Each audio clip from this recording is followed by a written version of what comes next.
Why does chewing our food well help our digestion?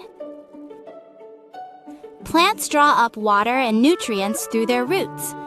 Water and nutrients move through the stem and spread to the leaves, flowers, and fruits.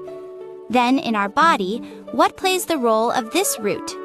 Our intestines do. They are the path where nutrients first enter our body and travel throughout our body. When our digestion does not go well, we usually notice two signals. We may feel a tight, blocked feeling inside, or have trouble when we go to the bathroom. We can think of these as signals from our stomach and intestines. But when we think about it, digestion does not begin only in our stomach or intestines.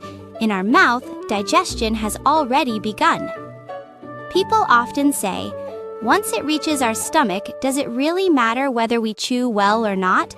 At first, that may sound reasonable. But if we picture a regular hexahedron, the answer becomes clear. A regular hexahedron with edges that are 2 centimeters long has a volume of 8 cubic centimeters. If we cut this regular hexahedron in half, the volume stays the same at 8, but the outer surface area becomes larger than before. If we cut it once more, even though the volume is still the same, the outer surface area is even greater. Food works in a similar way. Chewing not only makes pieces smaller, but also increases the surface area. Digestive enzymes mostly work on the outside of food. The larger the area that food touches, the faster it breaks down, and the easier it is to absorb.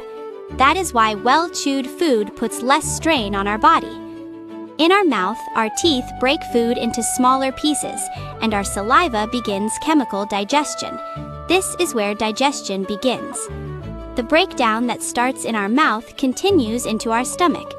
In our stomach, through peristaltic movement, food is mixed and digestive juices break proteins into smaller pieces.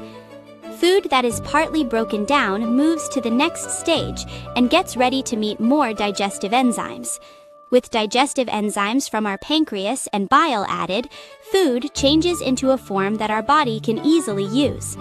When food reaches our small intestine, this process becomes all about surface area. The inside of our small intestine is not smooth, but is covered with many folds and villi. This helps make the area that touches nutrients as large as possible. At the end of the journey, our large intestine removes the remaining water and gets waste ready to leave our body. If absorption is the act of taking in, the large intestine is in charge of cleaning up. In the end, digestion is not about how we eat, but about how well we break food apart. The small breakdown that begins in our mouth changes the rhythm of our body and quietly turns one large piece into a form that our body can use. Chewing well is not a matter of manners, but a matter of structure.